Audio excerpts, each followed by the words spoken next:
Welcome to the Dragon's Library, your source for games, movies, shows, and more.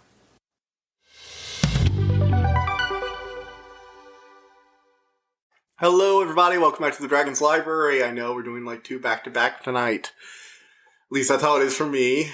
The other one just got uploaded, my review of Essentially Challenged. I'm recording this right after uploading it. Right now, we're going to be reviewing Scream 2022. Oh my. This was actually pretty good. I know, I made it sound for a brief second like I was like disappointed in this, but it's like, no, I actually like this. I'm not sure everyone else has fallen on this yet. I have not had the time to go look at that. I tend not to look at reviews until after I've given mine so they don't color my own opinion. But I just want to give some information right off the bat. So for those of you who don't know, this is a re-quel of the Scream series. Now, for those of you who don't even know what a re-quel is, this movie will explain it to you if you've seen it, but a re-quel is basically when you don't want to do a remake or a sequel because you're afraid how fans will react, so you make a sequel that has the elements of a remake where they kind of reset the plot and status quo, but the legacy characters show up for their one final hurrah moments. And most of the main characters are like descendants or relations of old characters or, new analog versions of them, essentially. Now, this Scream series is something I'm not really that attached to. I did watch the first movie before I went to go see this one. It's alright. It's a pretty good movie. I liked it. Definitely, I can see why a lot of people reference it a lot. It's pretty funny. This one's a little less funny than that one and a little more, critiquing the nature of requels, which I actually kind of enjoyed. I did laugh a few times in this. It is a, parody of horror movies, essentially. Although, honestly, it does a better job at being a horror movie than a lot of other reboots of horror series I've seen recently. Halloween. Oh, I'm sorry. I had something horrible stuck in my throat. But, yeah. I'm not really too attached to horror series in general. I don't really get too mad. Like, if I feel like one wasted my time, sure, but I'm not gonna get, angry at, the sanctity of a horror series. Like, seriously, guys. These are, B movies. Enjoy them if they're fun. I laugh at them or bash them if they're not, and then leave them alone. But that's kind of what this movie goes after, actually. Alright, let's just start over. This basically takes place, for those of you who don't know, Scream series is, every one of the killers is different. So a long time ago, there was this murderer, that was revealed to be two murderers. I'm not gonna, alright, warning. There are spoilers for the original Scream from 1996. If you haven't seen the movie yet and you still want to see a movie from 1996 and you're listening to somebody talk about a sort of sequel to it, then I'm sorry. I don't know what your problem is. All from this point on, the first Scream movie from 1996, there will be spoilers from that all throughout there. But essentially, two kids wanted to frame someone else for a bunch of crimes and kill a bunch of people. They targeted a group of teenagers, specifically a teenage girl, and her friends, using horror film trivia essentially as a gimmick. They wore this black outfit and Scooby-Dooed it where, they'd both try and look innocent by having the killer appear in multiple areas. And it's basically a slasher movie whodunit. In each Scream movie, it's always very clear because these are parody movies and the characters recognize they're basically essentially in a horror movie. And the movies always come down to, okay, so who's the killer? Now, in this movie, what happens is, the daughters of one of the survivors of the first Scream movie. There are two daughters. The older one has gotten really estranged due to a mysterious reason and has basically left and cut her sister and her mother out of her life. The sister is home alone one night when she gets a weird call from, she starts testing her friend, and then she starts getting a weird call, and it's basically oh, hey, yeah, I'm looking for your mom. She talks about me at your, Alcohol Anonymous or whatever the group is that she goes to. And it quickly turns into the whole, yeah, she talks a lot about you. How you like movies. Scary movies. And, she quickly realizes very quickly, yeah. Oh, shit. Because this is a town where this thing has happened multiple times. The Scream thing is sort of like a weird, Honestly, from what I understand, the Scream is almost like a commentary on the overexposure of serial killers, because there was the original Scream murders who wanted to, like, frame someone, if I'm remembering it correctly. Or, like, murder somebody and shift the blame. But ever since then, every decade or so, some whack job gets in their head to sort of use the Scream killer to get some agenda go through. So, basically the first Scream thing was sensationalized, and one of the survivors wrote a book about it, and now everyone's constantly trying to chase after that first killing. You have copycat killers coming after them, and now this new one is a little different. So he attacks one of, the younger daughter. She manages to survive, though. Obviously, the older sister is estranged, but she's going to come back for her younger sister. If she's, in a hospital because of stab wounds, because the Scream villain who tormented their mother is now alive somehow. Actually, was there a mother in the original movies? Alright, not important. Anyway, she comes back with her new boyfriend, who is immediately told by one of the older surviving people that it's always the boyfriend. Which is, I just love that moment of like, look, when there's a creepy boyfriend you've only known for 6 months and some supernatural or slasher thing happens, he's always involved. Like, always. How long have you known him? 6 months? Yeah, no, he's definitely involved in something. And I just, love, the Scream movies have this moment, all these moments where they just deconstruct, horror movies. There's actually this really fun, almost redundant, echo chamber kind of moment where one of the characters who's, the movie buff is sitting there watching the Stab series, which is essentially the in-universe version of the Scream movies based on the real events in their universe. And it's the scene where the killer is behind someone who's sitting on the couch watching a horror movie, saying, "Look behind you." And she's saying, person, just look behind you. Are you an idiot? And as she's saying it, because the killers are the killer things have been going a little weird this night. A few people have just gone off and not come back. She says this moment of midway through her sentence, slowly realizing, oh shit, I'm this person. And looks up and actually manages to dodge the blade because she actually was paying attention. And finally, someone learned from that mistake. It was good. I liked that part. There are just other things like that. The characters are constantly like, "Don't go off alone." No, you idiot. This is the test. If the killer had been down in this basement, you went down here alone to grab beers in a dark basement when the lights didn't turn on. You would have died if I was the killer. Yeah.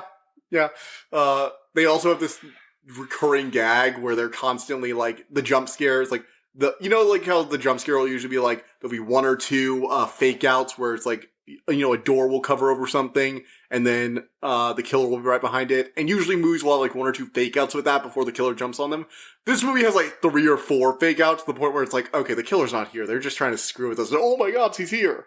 Because this is a very self-aware movie. The Scream movies in general, from what I understand, I've only seen the first one and this one, so I apologize to any fans if I'm wrong. They seem to be very self-aware movies. But basically the movie buff character, as they're getting all down trying to pinpoint who it might be, of the guy who grew up to be a cop, who joined up with them to try and help out because they managed to get his advice. And the movie buff character is oh my god, they're making a re-quel. And this is where the movie gets meta. So, I'm going to go into more about what she talks about later, but short version, this is essentially the killer trying to do a literally murder re-quel of the first murder session, where he lures in specific people with ties to the original characters who survived. Then he lures in the legacy characters, and no one's safe. The legacy characters are going to be targeted, and the younger ones will be too, and finally it'll all... Basically, he's making a real-life re-quel. And they even have this whole rant about, why re-quels exist, and the fandom's annoying obsession with making Hollywood have to make things like this because of the backlash behind just doing a sequel or a remake. And it was just this moment of, wow, they've thought about this more than people who actually make these. There's even this, really funny moment with the killer. I'm not gonna say who it is. They talk about how can fandom be toxic? Fandom is love. And it's just this moment of, oh gods. Like, we've all met people who are, like, dangerously obsessed with something and get, like, possessive of it. Like, how dare they ruin this? And it's like, I've been disappointed in things. I'm appalled at what they did to Bionicle when they brought that back, but, you know, I just try to ignore it and move on. But there are people who will, like the people who, like, trashed on the new Ghostbusters, Ghostbusters reboot in 2016. Those kind of people, like the toxic fans, yeah, they're literally the serial killers in this one. That's the metaphor. It's it's not subtle, but it, you know, it gets the job done. And basically, this entire thing is sort of a premeditative one, like requels. Actually, they call out Halloween multiple times in this, and it makes me feel like, yeah, that person also understood that movie was an abominable dumpster fire. It's like requels don't solve problems; they just try and band-aid over them with nostalgia. And this actually seems to get that, because this is pretty well put together as a horror parody. The shots are well done. The slasher is actually threatening. It's a little ridiculous how he always attacks in, like, these really well lit environments. Like, he attacks in, like, a hospital and just outside a house in a broad daylight in a suburban neighborhood. And it's like, it's a little hard to believe. But this is also a parody slasher who isn't trying to be taken too seriously, and all the characters seem to realize that. Which makes it all the more jarring when, like, there'll be these moments where the legacy characters will start talking, and they'll be, like, talking very seriously, and I can almost see the parody lens, you know, like, you know, like when a comedy show will switch into, like, an old-timey filter while the characters start speaking differently, it's like, oh my, we wasted so much of our lives fighting, I know. I'm sorry. And it's like this, like, okay, guys, you're acting a little too seriously now. Can you move out of the way? But they're acting, like, kind of, like, jokingly serious. Like, these are, like, the token, redemption scenes for the legacy characters. But that brings me to my main problem with this movie. And it's a problem I'm not really sure how to address. So, I like this. I think it does a good job pointing out some flaws in the requel. It shows how formulaic they are. It also shows that they can be, I guess, well done, if done with good intentions. But it also points out they're mostly done to satisfy fans who are too obsessed with the original. And while doing this, it itself is a requel, though. But at the same time, did anybody really want a requel of Scream? Like, is anybody that attached to these characters? And then I'm like, it's a franchise, this is the internet age, yeah, there are definitely people that attached to this. So I'm kind of torn, because at one point it's satirizing something it actually is. Because it is a requel. Like, you can't deny that. But at the same time, it kind of had to be a requel in order for it to work. Like, in order to satirize a requel, it had to be a requel. Just like how, in order to satirize slashers, it had to also be a slasher. I guess maybe they could have done something where, like, the actors from the Stab movie were the ones that were brought in, like, they were, like, playing the part of the legacy characters instead, which might have been funny, but I think it might have taken it over the top a little bit. And I think you kind of did need to set it up like this in order to make the points it's making and have the plot play out like this. So I guess I'm okay with it essentially being a requel if it's making fun of requels, as long as they don't try and, like, sequelize this. Like, I think my opinion on this will heavily based on whether they're trying to make sequels. So I don't think this needs a sequel. I think this is a pretty good, statement on the filmmaking genre right now, in the strange time we're going through with these not quite sequels, not quite reboots, bringing back legacy characters, requels. I think it was an interesting take on this, and I don't think I really need more from that. I think Scream worked best in both its old form when it was satirizing slasher movies and the audiences that watch them, and now it's satirizing requels and the fans that demand them. I think it's a well put together piece of satire. And yeah. All in all, I give this a 9 out of 10. It's actually a very good movie, in my opinion. Like, I was actually surprised at how good this was. I had heard the Scream movies were good, or at least the first one was good, and I remember seeing a lot of scenes from it online. We've all seen Ghostface online a few times. We've all seen that one scene of the person watching the horror movie, like, turn out behind you. But aside from the memes I'd never known, it's like, yeah, I kind of like Scream. It's a very, very fun movie. I'm not sure I'm going to watch the rest of the franchise, because this really seems like a series that was, like, a decent movie and now a decent reboot that got sequelized to death at one point.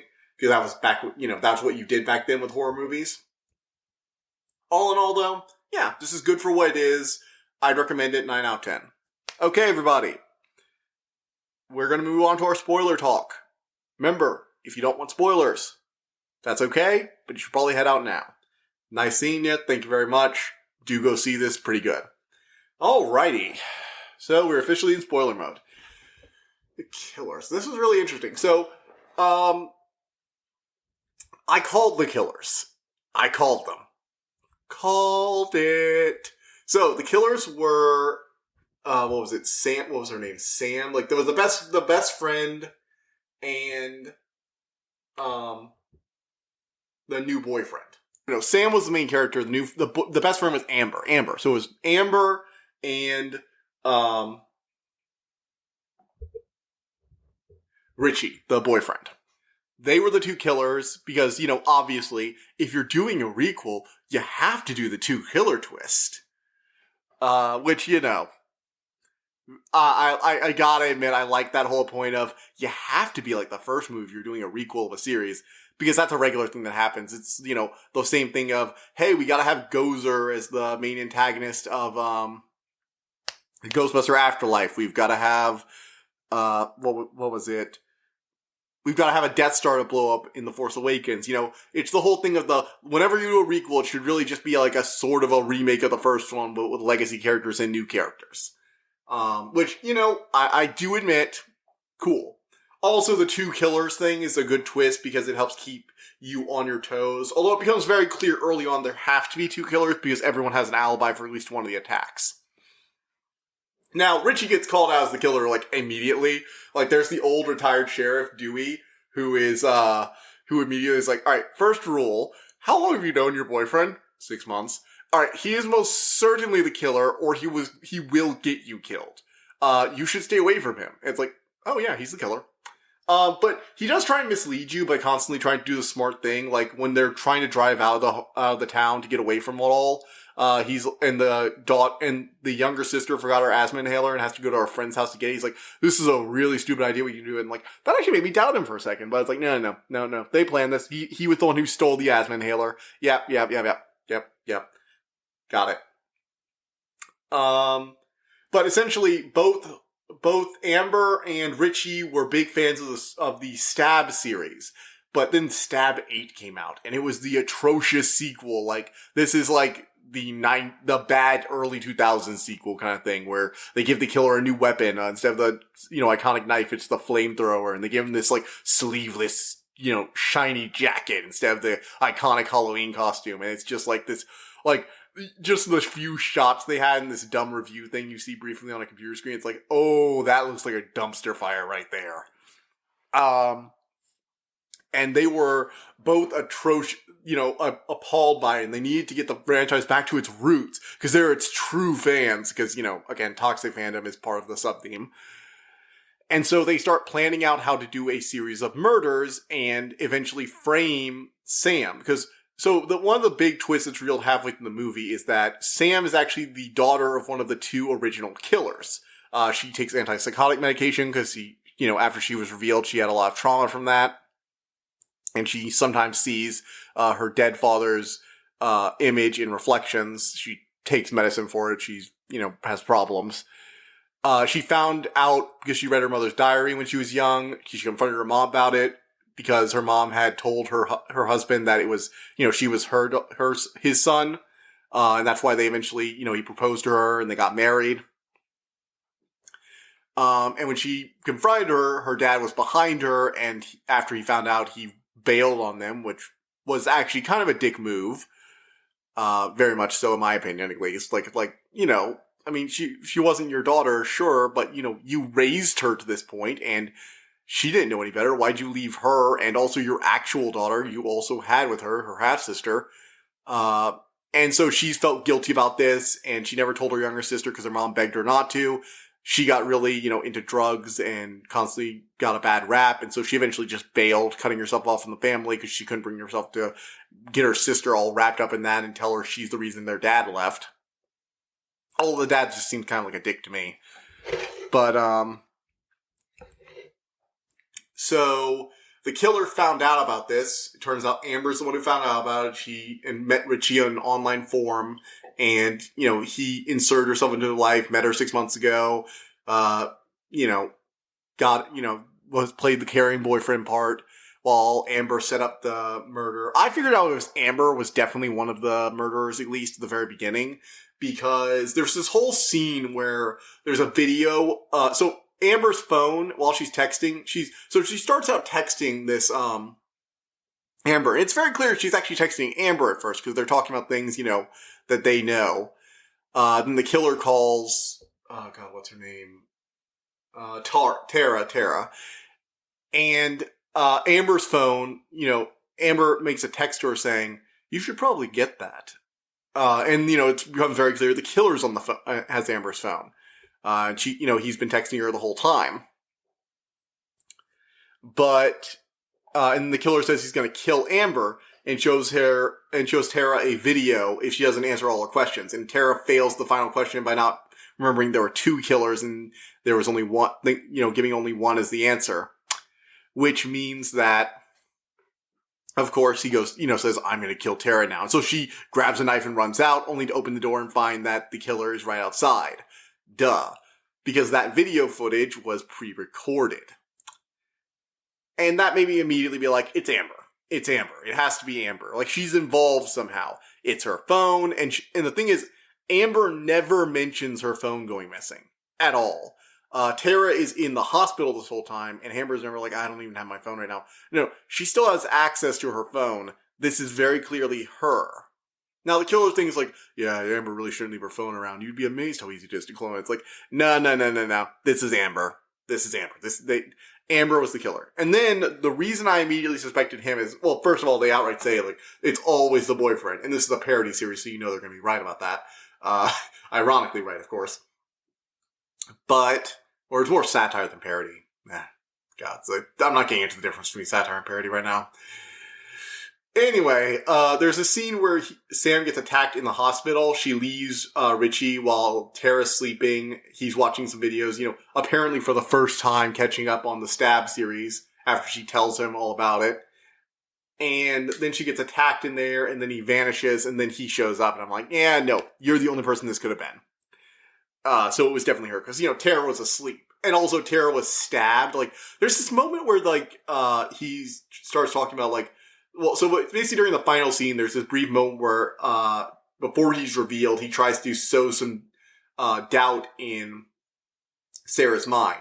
So Amber was being interviewed, and that's why she couldn't be the killer, for the hospital attack. That was her alibi because Richie was doing it. But Richie starts talking about how, well, the killer lured you back, and the only person with a grudge might have been your sister. What if it's Amber and Tara? They're best friends, aren't they? So, there's this moment of, is it going to be her? But I'm just like, oh, that is some bullshit. This is Richie trying to manipulate her. Because there's no way that Tara could have been the killer in the hospital. She was in stitches. We see her later on when she's trying to outrun the killer, because, the killer comes back to try and kill her, and you'd be like, well, that was Amber trying to set things up. It's like, no, she got way too close for comfort. And also, even if you want to say she faked the stab, Amber faked the stabbing to get Sam here, she, that's fair, maybe to remove suspicion from her. But she couldn't have been, attacking the hospital, because the guy in the hospital was moving around pretty well, and Tara could barely crawl into a hospital chair. So the only person it could have been was Richie. And that was the point where I was like, okay, so it's Amber and Richie. They're the killers. Nailed it. I nailed that. Sorry, I have to brag that I nailed this, but most people could have probably figured it out if you just stop and think about it. Anyway, the killer does some things. There's the unrealistic survival moments where the killer's being thrown all over the place. I love how all the experienced characters have this motto of you gotta shoot them in the head or they're just gonna keep coming back. So whenever they try and get the killer down, they immediately go for the headshot because they haven't gotten their head blown out. They're going to survive. They're going to escape the mental asylum or the hospital or whatever place they get put in, and they're going to come back and try and kill you. So you gotta shoot them in the head. I just love that. It's if only more horror protagonists were like these people, they might actually live. I mean, it doesn't save all of them because, this killer is also versed in horror law and knows how to do it. There are a few, this is clearly satire, I guess. I'll let them get away with it moments. The attack in the hospital, it's okay, so Richie was watching the YouTube videos and Sam left to go, to the break room. Okay. So she's in there. She's taking a moment for herself. And Richie puts on the costume. All right, I can believe that. Sam was really out of it. She's probably there for a while, taking the medicine and everything.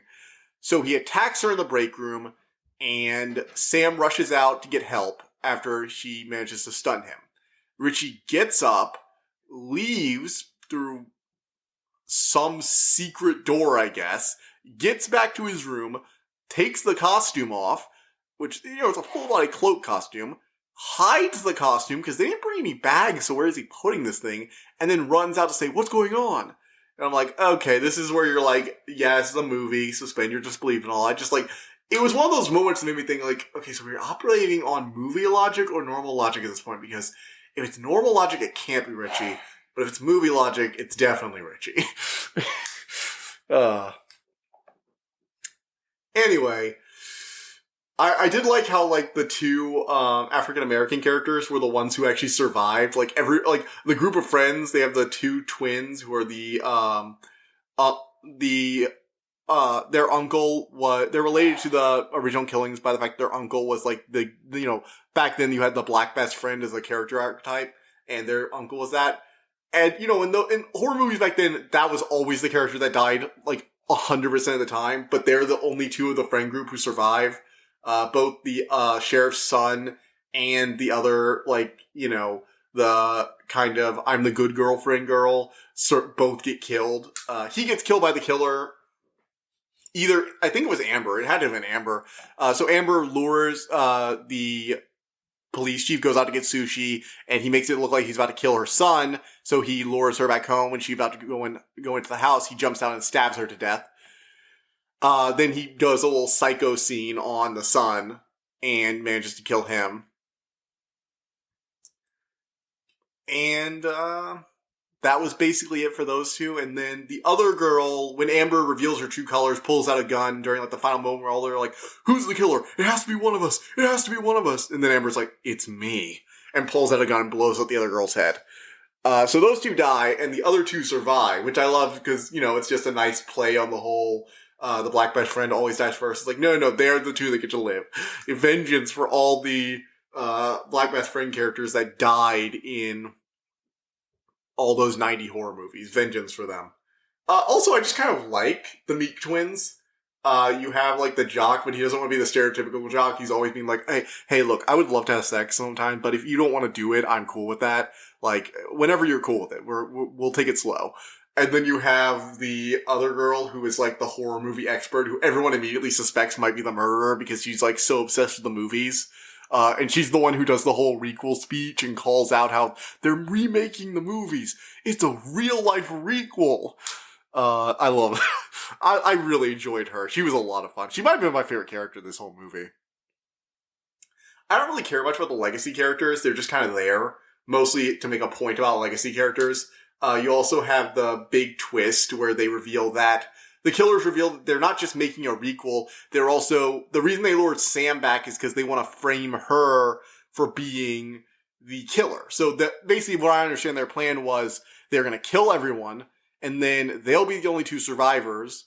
They'll tell everyone Sam did it, that she went psycho because the boyfriend will have known that she knows that she was on psychotic medication and that she was sometimes seeing her, father's, a vision of her father's ghost, whenever she was having her schizophrenia or whatever her problem was. So they blame it on that, make it look like she hadn't taken her psychotic medication and killed everyone, and they killed her in self-defense after she had killed everyone else. Thus, their re-quel gets, the daughter of the original villain coming back to finish his work kind of thing. Plus the added bonus of, was he really possessed by the father's ghost? Or, whatever twist they want to add. And they start getting all annoyed about how she's ruining their climax. And then when she finally kills them, it's just great. They also have this moment where they shot this one girl and she fell in the stove and was burning. They left her to burn in the thing. And after they shoot the other guy in the head, they're like, you always gotta shoot him in the head, otherwise they'll come back. The other girl starts running out of the room and is about to stab them. And then the younger sister appears and bam, headshot. It's just you gotta shoot them in the head or they always come back and survive. That's the law of horror movies. If you're attacked by a slasher, you shoot them in the head or they will come back and try and stab you. I really do love that. I had a good time with this movie. I really did. It's a fun twist on re-quel style horror movies. The thing it looked like it was parodying the most to me was the new Halloween, which I already reviewed. If you want to see that review, go check it out. That movie was a dumpster fire. Like, I don't care if you want to bring back legacy characters. I'm fine with that. I'm one of the people who actually liked some of the new Star Wars movies. But guess what? You have to make a good movie regardless. And I have no attachment to a lot of these franchises. So when I say it's a bad movie, I'm not like a fan who thinks he's entitled to a good movie. I'm just like, no, it's a bad movie. And this movie does agree that movies can just be bad. Like, you can look at a movie and be like, yeah, that's atrocious. Like, there are plenty of other characters aside from the two killers who are like, oh yeah, number 8 was an absolute dumpster fire. In fact, the movie nerd girl was like, oh yeah, everyone hated that movie. It was atrocious. And it's like, yeah, there can be bad movies. But the re-quel style of making a movie is very predictable, and it's getting old, guys. This is a formula. They call out the exact formula that so many movies have been using. But I'm not sure if they've really, debunked whether or not requels are a bad idea, because this was actually really good. And requels can be good. They're just not this easy fix a lot of Hollywood seems to think they are. But yeah. So, I did a lot of reviews. This has been 3 reviews in 2 days. Hope you guys liked all this. So, yeah. I'll see you guys next time. Not sure what I'm going to review yet. I'll probably post it soon. But, yeah. See you guys on Friday. Bye. I hope you enjoyed listening to this episode, and thank you for listening to The Dragon's Library. Please, subscribe to this podcast to be notified of new episodes. The Dragon's Library releases new episodes Tuesday and Friday each week, and you can follow us on Twitter at dragon_library2. If you want to suggest an episode topic, my email is in the description below. And as always, thank you so much for all your support.